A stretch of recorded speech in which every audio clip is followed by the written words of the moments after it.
You and Mr. Stewart met online? Yes. You met Mr. Stewart, and according to your complaint, a romance developed, and there were two things that you believe, now that the romance is over, that he owes you. One of them is a loan that you made to him for $1,000. Now, Mr. Stewart does not deny that you gave him $1,000, correct? No, ma'am. Your defense is that it was a gift. Correct. And not made as a loan. Okay. On what date did you and Miss Peterson start to date? We never dated. We actually wasn't through no dating site. Just somehow, coincidence, we came through. Did you see her? I met her once in person. When? When she paid for a hotel for my birthday. Give me the date. January 30th. Of this year? Yes, ma'am. So you met for the first time in January of 2022. Tell me about the $1,000. If you're playing with your papers, you're not going to hear where we're going. Okay. The $1,000 at that time, I was been struggling with heart disease, which I just got out the hospital for having a heart surgery last Friday. So financially, my dealership was a little bit under the burden. So I asked her if she would help me. And when did you ask her? Was that in January? No, ma'am. That's a couple months later. All right, so that would be in March. Yeah. And it's the only time that you ever met her was in January. I met her once, other than that, when she gave me the money. Other than that, it was just normally her texting me, how you doing? Do you want to meet up? Okay. So you met personally twice. Correct. And after January, you didn't see each other personally, just by messages. And that's when you asked her for money. And you were going to tell me why in March you asked her for money. I understand that you just recently came out of the hospital, and while I'm happy to see you looking well and healthy, it's really irrelevant to this case. Yes, ma'am. Okay, so why did you ask her for $1,000? Because she offered to help me. No. Nobody offers to help you unless they know that you need help. Well, it's in writing. No. Nobody offers to help you unless you let them know that you need help. I was kind of life coaching her. We both was going back and forth. We had an open line of communication, so I kind of got comfortable to ask. So I see what you're saying. Got comfortable to ask? She already gave me money before that $1,000. That's why I was comfortable. Just a second. I'm talking about the loan. Mm-hmm. I want you to tell me, since you acknowledge that she gave you the money, tell me why you needed it. Well, I needed it because I paid for the trip, which was $2,180, which she gave me $2,000 plus $160 more for luggage. Came to just shy of $2,400. I don't understand what you're talking about. Well, she's already came to me and gave me money for us to take this little trip together. What does that have to do with this $1,000? That's not what I'm talking about. Because she was supposed to come and reimburse some of the money because I paid already into the trip. So I was asking her for money. Am I crazy? Did he start to talk about his business needing money? He has a used car business. Yes. Really, before you come on a program like this, you should really watch so that you would know that one of my favorite sayings is, if you tell the truth, you don't have to have a good memory, especially if you're smart. Mm-hmm. Now, if you're not so smart, and within 3 minutes you tell two different stories, that, Mr. Stewart, is a phrase that you should learn to live by. If you tell the truth, you don't need a good memory. That's not correct, Your Honor. Well, that's only because you wouldn't know the truth, because you have been introduced to the truth. He says, the $1,000 at that time, I was struggling with heart disease, which I just got out of the hospital for having a heart surgery last Friday. So actually, my dealership is a little bit under the burden, so I asked her if she would help me. So you remember saying that? Yes, ma'am. Okay, so that's different from she was paying me back. You just have to acknowledge that it's different. Okay, and let me tell you what you swore to in your answer. She offered to help me catch up on my child support. On a phone conversation, yes. I just asked you one simple question, sir. You acknowledged she gave you $1,000. What was it for? So now I have 3 reasons. 1, your car dealership was a little bit of a burden. 2, she was returning your money to you. And 3, you were catching up on your child support. Those are the 3 things that I have in front of me. Yes, ma'am. Is it door number 1, door number 2, or door number 3? Whichever one you would like, ma'am. So far it's $1,000 for the plaintiff. Now, whether it was for school or whether it was for your children's support, she's not responsible for your children's support. You're responsible for your children's support. Have you ever met his children? No. She doesn't even know your children. No. Do you have a child support order? No. She asked me to marry her, though. Just a sec. I asked you a question, yes, not ma'am. her. Do you have children? The answer is yes. Yes, I have children, yes, ma'am. Yes. They're above age, yes, ma'am. When you swore in your answer that you had gotten behind in your child support order, what child support order was that? It's the last child because I got behind because I was out of work. So they're above age, but I owe a little arrears. Okay, so that's the child support that you were behind. Had you been noticed to come to court on those arrears? I've never been in contempt, no, ma'am. I've always kept a good standings with them. Okay, but you're behind now. Yes, ma'am. You were behind then in March. Yes, ma'am. Okay, and you knew you were behind because? I was on bed rest for 5 months due to a knee surgery and some heart issues. Okay, did you request that your child support order that was on arrears only be stayed while you weren't working? I got a new caseworker who wasn't willing to work with me at that time. So Okay, so there was difficulty. Your caseworker was involved in this child support order. That sounds better. And the child support order was in favor of the state? I don't owe the state no money. I paid all fees off with them. I just owe the back child support. To the mother of the children? Yes. Okay, $1,000. Now, I'm going to come to you. According to you, you gave the defendant $2,000 to buy travel tickets for you. Yes, Your Honor. When? I gave him money in March. At the same time that you gave him the $1,000? No, ma'am. That was in April. Show me proof of that. And I want to see $2,000 taken out from someplace for him to pay for these tickets. And they were tickets for you to go from where you live, which is where? Springfield, Ohio. To Miami. Yes, ma'am.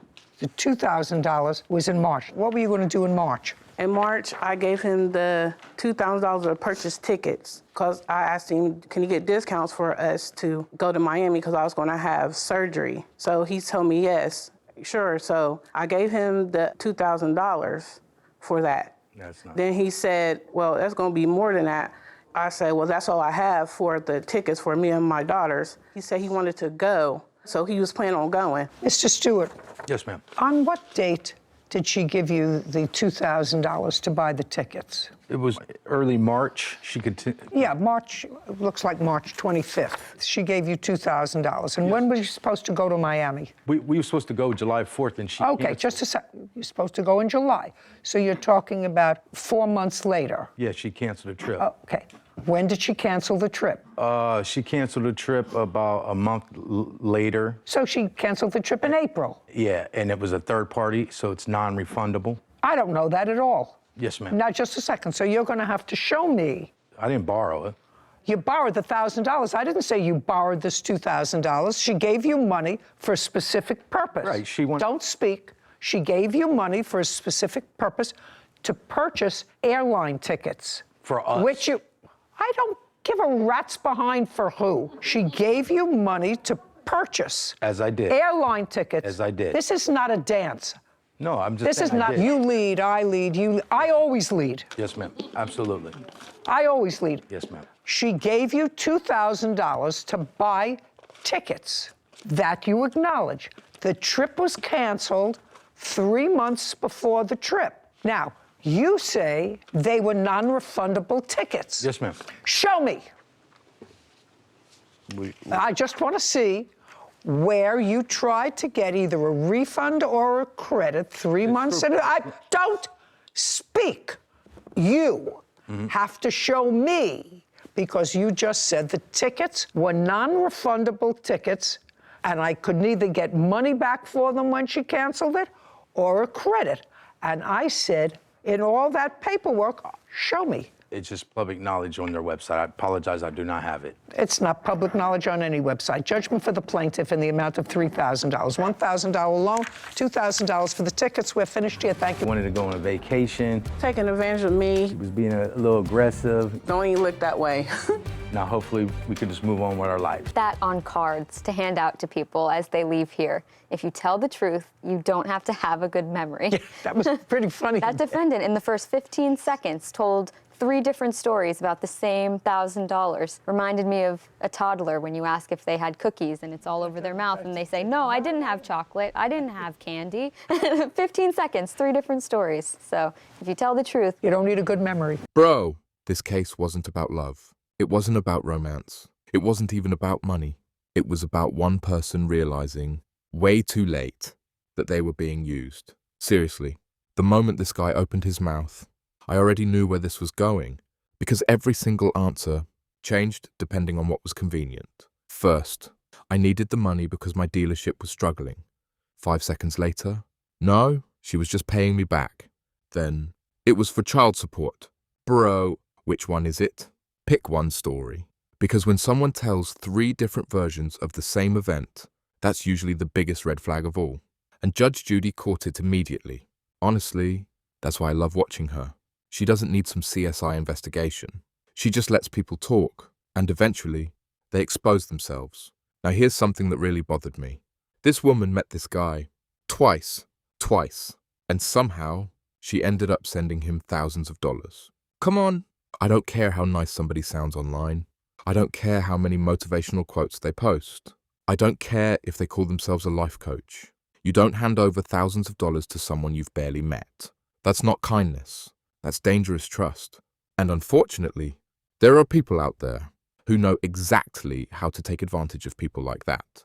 Now, I'm not saying James planned this from day one. I can't prove that. But what I can say is, every time money came up, his story magically changed. And that's where he completely lost me. Because truthful people usually tell one story. Liars keep editing theirs. Another thing, this dude actually said, she offered to help me. So I got comfortable asking, Biero. What? That's like saying, well, someone bought me lunch once. So I figured I'd ask them to pay my rent too.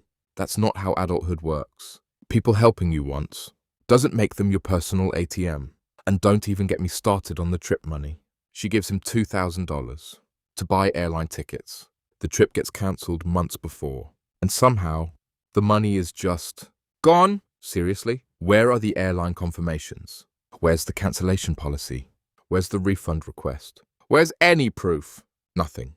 Just, trust me. Nah. Court doesn't run on trust me. It runs on evidence. Now, before everybody thinks Joy is completely innocent, I've got to say this too. Girl, why are you sending this much money to someone you barely know? Seriously. People fall in love with potential instead of reality. You knew this man through messages. That's not enough. You can't build financial trust before you've even built real-life trust. And that's a mistake way too many people make today, especially with online relationships. Somebody sends good morning texts for 3 weeks, and suddenly they're borrowing thousands of dollars. No, slow down. Protect yourself, because not everybody online is who they pretend to be. Now, Judge Judy's quote might have been my favorite part of this entire episode. If you tell the truth, you don't need a good memory. Facts. That line absolutely destroyed him. Because after that, every answer just made things worse. Instead of explaining himself, he kept digging a deeper hole. And honestly, once a judge starts making jokes about your credibility, the case is basically over. Then she hits him with, I don't give a rat's behind. I'm sorry, I laughed, because he kept trying to steer the conversation somewhere else, and she wasn't having any of it. That's experience. She knew exactly what he was trying to do. Distract. Confuse. Change the subject. But none of that changes one simple question. Where did the money go?